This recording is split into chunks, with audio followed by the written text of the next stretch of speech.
estamos aqui com o grande cozinheiro, Carlos Ribeiro, não é mesmo? Primeiro, eu gostaria que você me falasse um pouco sobre a culinária brasileira, sobre as suas experiências, o que mais te acrescentou, o que você acha de mais relevante dentro da culinária brasileira. Bom, a culinária brasileira, ela tem uma história de mais de 500 anos, que dentro da história da alimentação, ela se posiciona como algo muito novo, muito recente.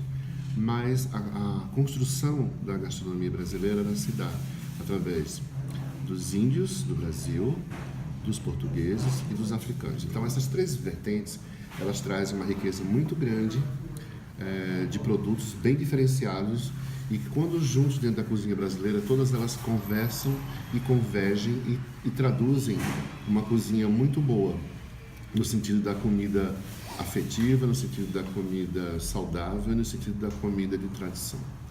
Então, por ser um país continentalmente muito extenso, nós temos o norte do Brasil com uma variedade de frutas amazônicas e que se estende desde do Peru, né, da Amazônia peruana, à Amazônia brasileira, e uma diversidade de fauna e flora.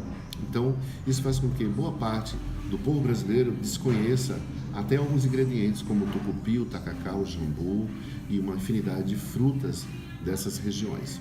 Passando para a parte do Nordeste, nós temos uma influência muito grande das tradições africanas, não somente do azeite de dendê, mas também das carnes maturadas, como a carne seca, a carne de sol, a carne de fumeiro.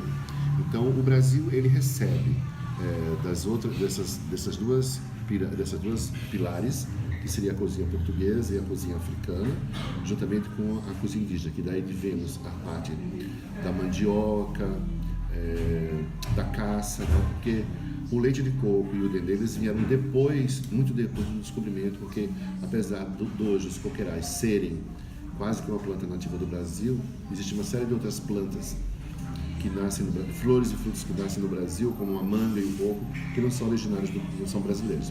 Mas nós temos uma que é a jabuticaba, nós temos outra espécie muito importante para nós, que é a mandioca, e ela é considerada um produto 100% brasileiro. Então, com isso, eu comecei a trabalhar, a pesquisar a respeito da cozinha brasileira, sempre lembrando dessas vertentes que nós temos, né, que são esses três pilares importantes. E um dos meus trabalhos é justamente pesquisar e para manter e estabelecer essa comunicação, esse conhecimento que muitas vezes os próprios brasileiros não conhecem, mas de um início, né, de um trabalho profissional, e acredito que daqui mais 40, 50 anos nós vamos estar bastante integrados, se continuarmos no ritmo que estamos.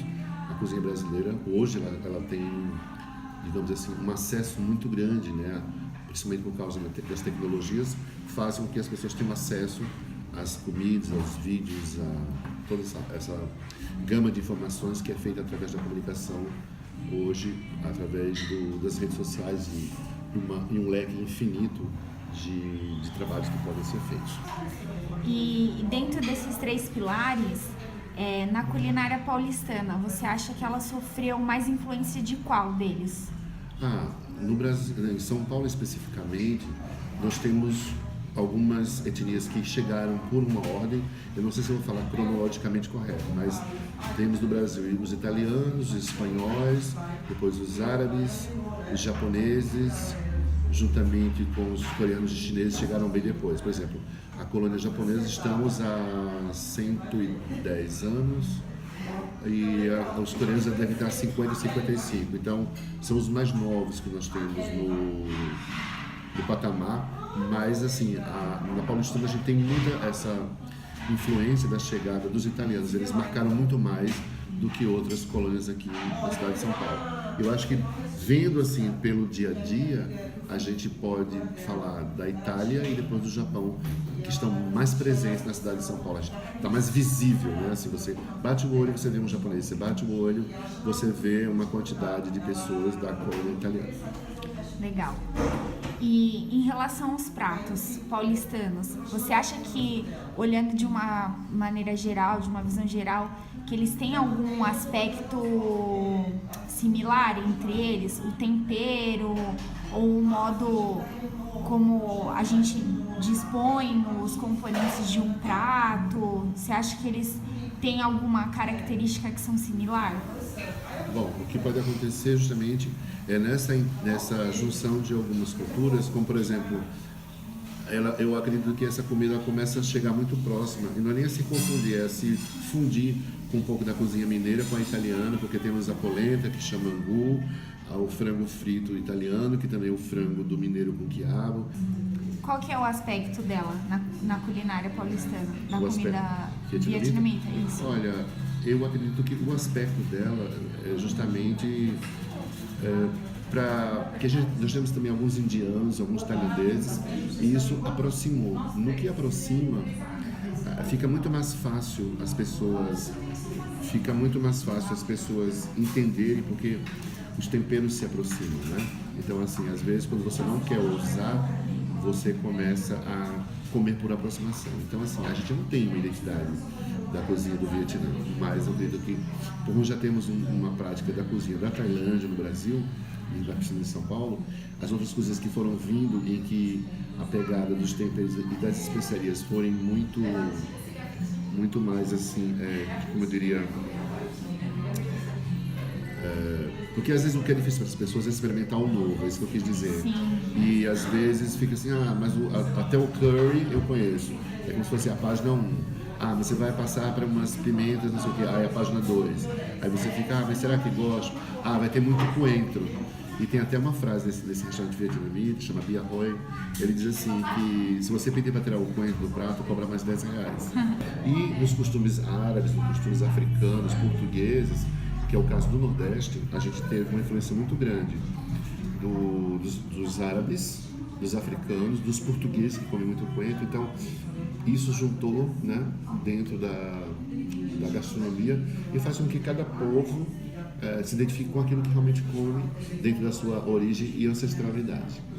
E a culinária paulistana, ela tem uma identidade ou você enxerga ela de diversas formas, não tem como a gente dar uma identidade a ela? Eu vou responder duas coisas dentro de uma só.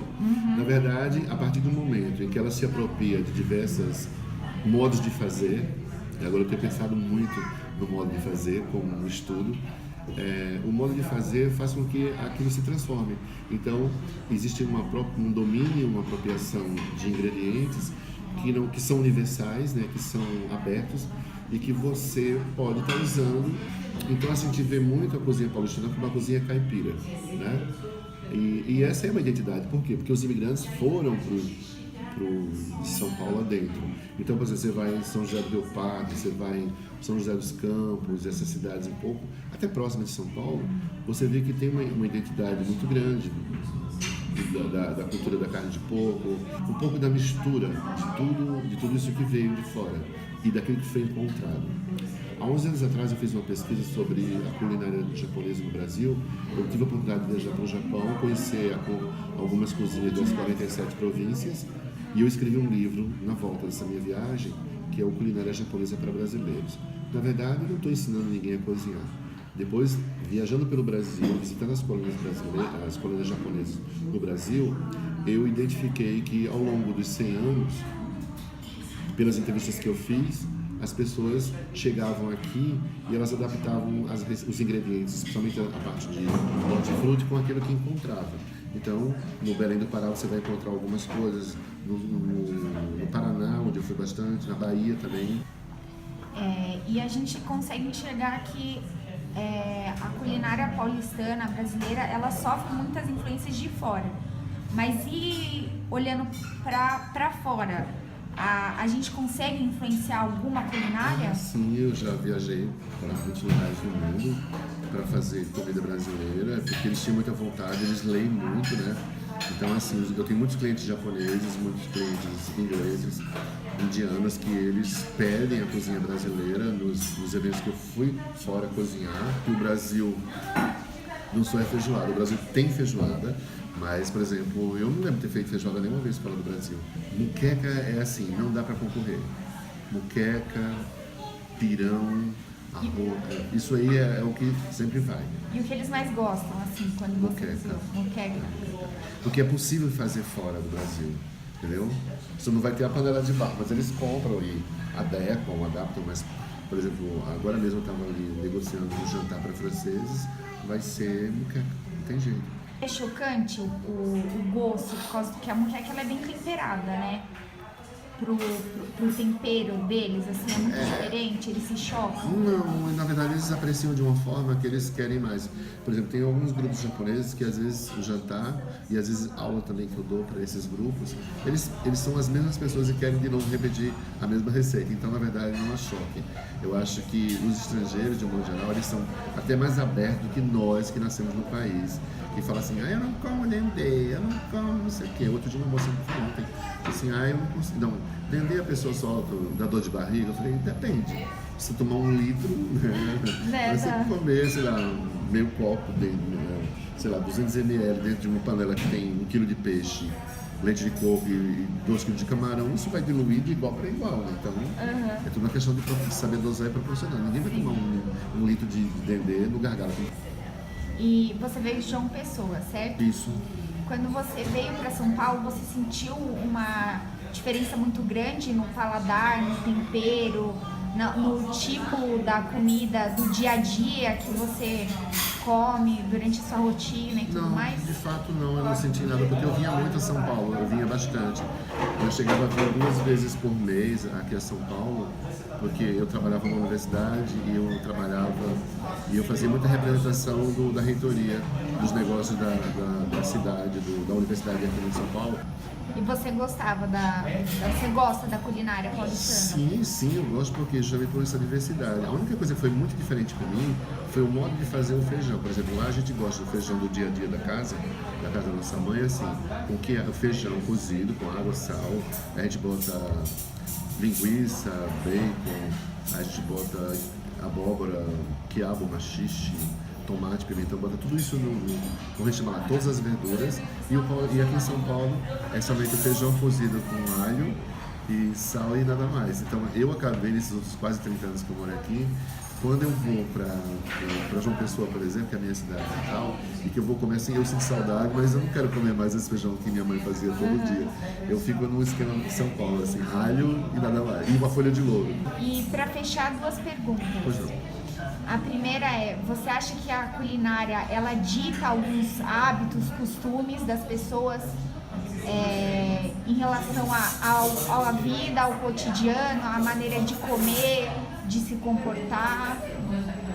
Essa é sim, ela dita porque na verdade existem alguns pratos que você, por exemplo, na Ásia, você come muito com colher. Aqui no Brasil, se for comer com colher algumas coisas, A pessoa vai te estranhar. vai te estranhar, achar que é feio. Eu, como viajei muito para a Ásia, eu gosto muito de comer risoto. Eu como muita coisa com colher, não é? E gosto de comer muito com a mão também, com as mãos, né? Eu gosto muito de comer. Então, assim, nos países árabes, você come muito com as mãos, né? E a última é sobre as mídias, né? Você é formado em Relações Públicas, Comunicação, e você acha que a culinária, ela tem crescido nas mídias? Ela tem uma importância para as mídias sociais, tradicionais, digitais? Eu acho que foi um novo segmento que apareceu nos últimos 20 anos para próprias pessoas que trabalham direto na comunicação. Então, assim, você hoje tem, principalmente no Brasil inteiro agora, não é só mais em São Paulo, você tem o que chama de mídia especializada. Então, você tem assessorias de imprensa que são trabalhando só gastronomia corporativa, gastronomia de food service, que é a gastronomia que vende, né, quantidades de, sei lá, de azeites, de carnes, disso, daquilo. Então, tem sido bom para as duas partes, tanto para a comunicação quanto para os profissionais da área de gastronomia. E como eu circulo bem nas duas, né, eu consigo entender, por exemplo, eu faço um release e mando para as mídias impressas e para as mídias eletrônicas, e eu consigo ter essa boa conversa com com esse outro lado, né? Que eu também fui professor em algumas faculdades aqui em São Paulo, do curso de comunicação. E muitas vezes me chamam também para as bancas de TCC e eu me sinto muito honrado por isso, porque eu consigo confortavelmente circular nos dois lugares, muito embora nos últimos 28 anos, 25 anos eu tenha trabalhado mais na cozinha. Mas eu escrevo bastante por conta disso. Eu tenho uma coluna quinzenal num site de gastronomia chamado Mesa Completa. Eu escrevo sobre a comida. Então, como eu aprendi a escrever, no mestrado eu aprendi muito a escrever.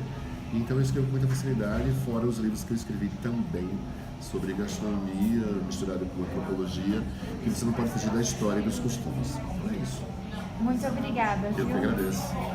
A culinária, ela tem crescido, né, no mundo, não só no viés de você comer, mas sim de você apreciar a comida, sentir cada ingrediente, a composição do prato, a forma como ele vai ser montado e tudo mais.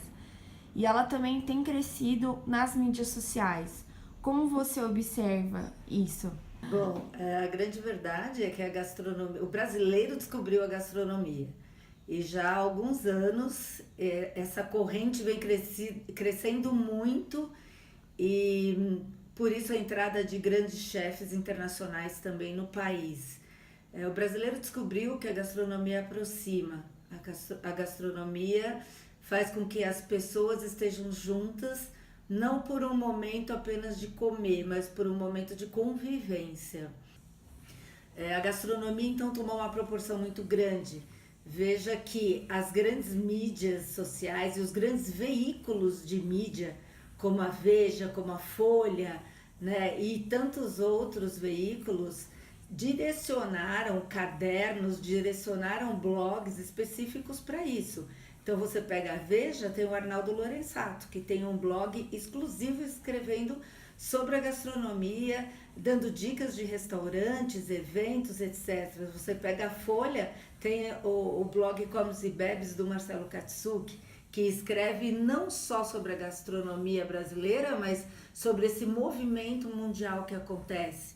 Né? Você pega o Estadão, tem o Caderno Paladar, né? Que sai todos os domingos, focado em gastronomia, justamente porque as pessoas estão precisando mais desse aconchego e a gastronomia traz isso. E você acha que as mídias sociais, elas deram um viés principalmente para São Paulo, para o crescimento de restaurantes de outras culturas, aqui em São Paulo principalmente? Como a gente pode observar que tem diversos restaurantes de diversos países, diversos chefes renomados no mundo abrindo restaurante em São Paulo. E por que em São Paulo e não em outros lugares do Brasil, entendeu? E eu também gostaria de saber por que você acha que esses chefes se movimentam tanto nas mídias sociais e não só em publicar numa jornal ou numa revista? Sem dúvida alguma, as mídias sociais são muito importantes, porque qualquer pessoa hoje tem acesso e é um acesso barato à internet. Então, as mídias sociais, elas são muito mais rápidas, elas são muito mais acessíveis à população. Logo, isso chega de uma forma muito mais rápida às pessoas, né? E tem um impacto muito maior e, em geral, positivo. Então, todas as grandes empresas ou pequenas têm algum tipo de página, de IG dentro de um Instagram. É impressionante hoje, qualquer que seja a empresa, ela tem essa página. São Paulo, porque é o grande centro da economia desse país.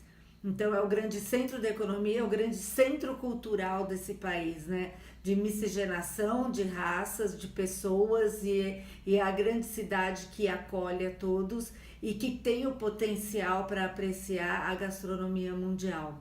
Seja ela da Venezuela, do Uruguai, da França. Então, São Paulo, sem dúvida, é um grande teste para todos esses grandes chefes e para tudo que é culinária e gastronomia mundial.